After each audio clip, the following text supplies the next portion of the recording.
Hey everyone, welcome back to our channel. Today, I'll be going over how to use the Notion template gallery. So let's get started. As you start your Notion adventure, these starter templates are right there in your sidebar, tailored to your preferences. Add them to your workspace for customization or remove them at your discretion. For individual deletion, click the three dots icon beside the page name and then hit delete. Ready for more?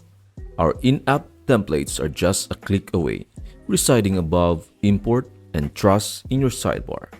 And the goodness doesn't stop there.